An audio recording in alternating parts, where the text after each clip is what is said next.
Hello guys, bersama saya lagi dalam Orek Nopo Channel. Gempak sahabat-sahabat semua. Sekarang ini dikatakan Mahathir berada dalam keadaan ketakutan. Kerana apa sahabat semua? Kerana jika Mahathir tidak bekerjasama, maka Mahathir Mohamad bakal ditangkap. Jadi apa sebenarnya yang berlaku?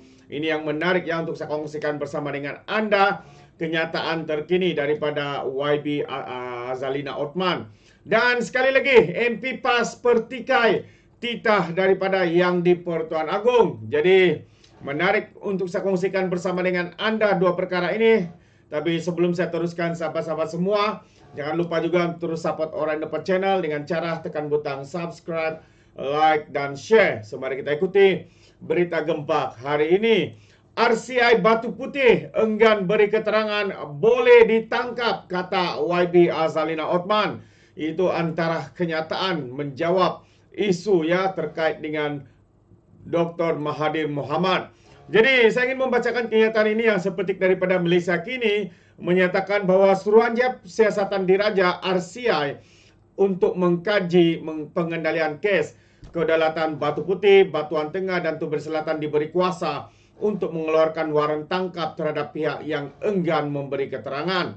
Menteri Undang-Undang YB Azalina Othman Said berkata, ini adalah satu daripada beberapa kuasa penting yang diberikan kepada RCI demi kebenaran dan keadilan. Antara kuasa ini adalah memanggil orang untuk memberi keterangan, mengeluarkan waran tangkap terhadap mereka yang enggan berbuat demikian dan mengeluarkan denda, katanya dipetik The Star. Dia dilapor berkata demikian ketika berucap di Kamar Khas Dewan Rakyat hari ini. RCI itu bertujuan untuk mengkaji pengendalian kes kedaulatan 3 pulau yang terletak di antara Johor dan juga negara Singapura. RCI itu dijangka menyemak keputusan Kerajaan Pakatan Harapan ketika itu di bawah pimpinan Dr. Mahathir Mohamad untuk menggugurkan semakan keputusan Mahkamah Keadilan Antarabangsa ICJ bagi mengadugerahkan Batu Putih kepada Singapura. Peguam Mahathir sebelum ini berkata mereka mungkin menasihatinya supaya tidak memberi keterangan di hadapan RCI.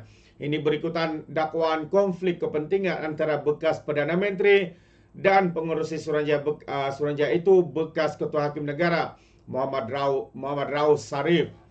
Mahathir sebelum ini mencabar pelanjutan tempoh MD Rauf sebagai hakim melepasi persarahan mandatori dengan MD Rauf meletak jawatan selepas Mahathir memegang jawatan pada tahun 2018. Secara berasingan Yang di-Pertuan Agong Sultan Johor Sultan Ibrahim Sultan Iskandar sebelum ini membuat kenyataan tajam yang ditujukan kepada Mahathir berhubung semakan semula keputusan ICJ yang digugurkan. Azalina hari ini berkata, RCI Batu Putih akan diberi masa sehingga 6 bulan untuk menyelesaikan siasatan dengan laporan akhir akan dibentangkan di Parlimen. Jadi sahabat semua, kenapa ya Dr. Mahathir Mohamad ini begitu ketakutan dan peguamnya pula menasihatkan beliau untuk tidak memberi keterangan. Sedangkan jika enggan memberi keterangan seperti mana yang dinyatakan oleh YB Azalina, mereka boleh ditangkap kerana tidak mematuhi arahan dan sebagainya. Kerana RCI ini mempunyai bidang kuasa ya yang begitu luas yang boleh memanggil siapa sahaja untuk diambil keterangan, dan jika enggan memberi keterangan, kata YB lagi, waran tangkap akan dikeluarkan. Jadi soalnya adalah kenapa Dr. Mahathir ini begitu takut? Adakah sesuatu yang cuba beliau sembunyikan?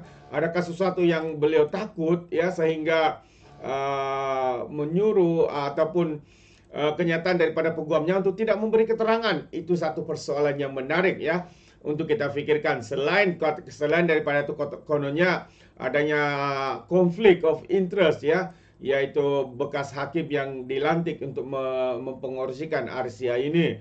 Jadi mari kita tunggu sahabat semua apa yang akan berlaku ya kepada Dr. Mahathir Mohamad ini selepas enggan memberikan keterangan.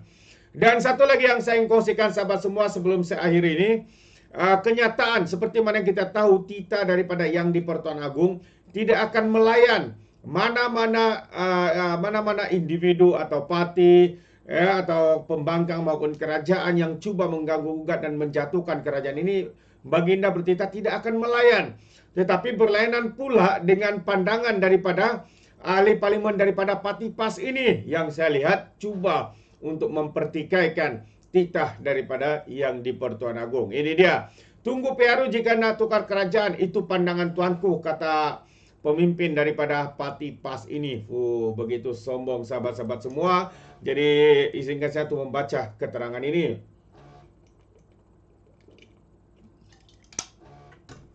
PAS berpendapat saranan yang disampaikan yang di Pertuan Agong Sultan Ibrahim mengenai perubahan kerajaan adalah pandangan pribadi, katanya.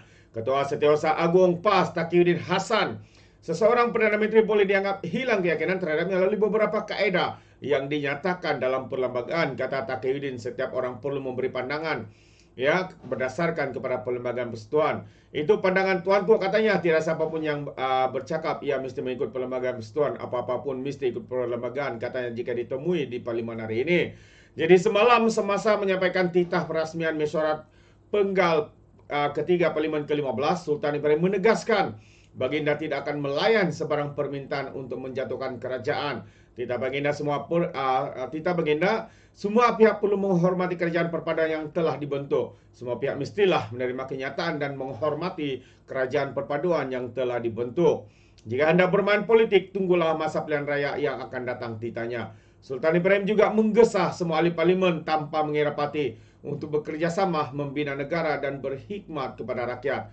Namun Taqiyuddin yang juga seorang peguam menambah, seseorang Perdana Menteri boleh digantikan walaupun ketika parlimen masih berkuasa, iaitu apabila individu terbabit hilang sokongan majoriti di Dewan Rakyat. Ya, itu benar. Ya, untuk sokongan hilang majoriti di Dewan Rakyat itu, ini perkara yang tidak boleh dinafikan.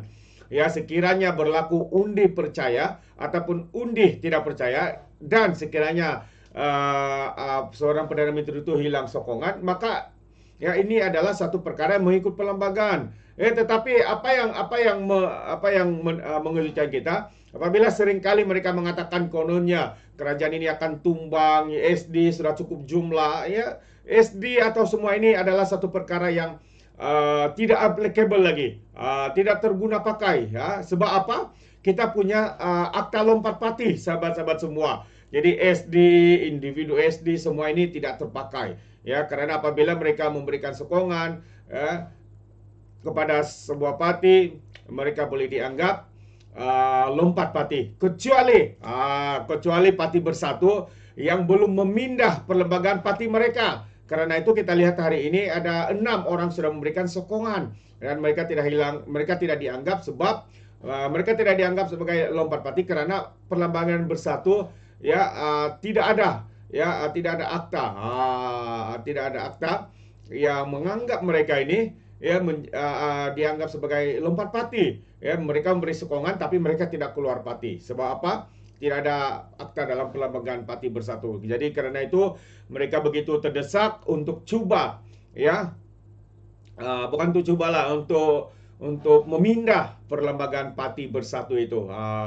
Walaupun mereka mengatakan habislah 6 jahanam itu, tetapi hakikatnya kalau ia pun diluluskan, 6 jahanam yang dikatakan itu tidak terkesan. Ya, hanya sebab akta itu baru saja diluluskan, dan sekiranya selepas diluluskan dan ada yang memberikan sokongan, mungkin itu baru terkesan dengan perlembagaan itu, perlembagaan Parti Bersatu ini. Tapi tidak kepada 6 individu itu.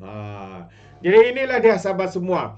Bagaimana pemimpin-pemimpin Bersatu PAS ini, kita boleh lihat ya begitu terdesak sekali ya untuk berkuasa, ya mahu menjatuhkan kerajaan hari ini, sedangkan pelbagai apa yang rakyat mahu hari ini adalah politik yang stabil, ya, supaya memfokuskan kepada agenda rakyat dan bukannya agenda pribadi masing-masing, agenda parti untuk rampas kuasa, dapat gaji bulanan, makan gaji buta dan sebagainya. Jadi itu sedikit pandangan saya berkaitan dengan isu itu. Bagaimana dengan Anda sahabat-sahabat semua? Anda boleh berikan komen Anda di dalam ruangan komen. Terima kasih. Izinkan saya untuk mengundurkan diri. Dan seperti biasa, peribahasa mengatakan, apapun keangkap, buat ton keinginan. Dalam bahasa Melayu, tep dada, tanya selera. Sekian saya daripada Alright Nomor Channel. Kita berjumpa lagi. Bye-bye.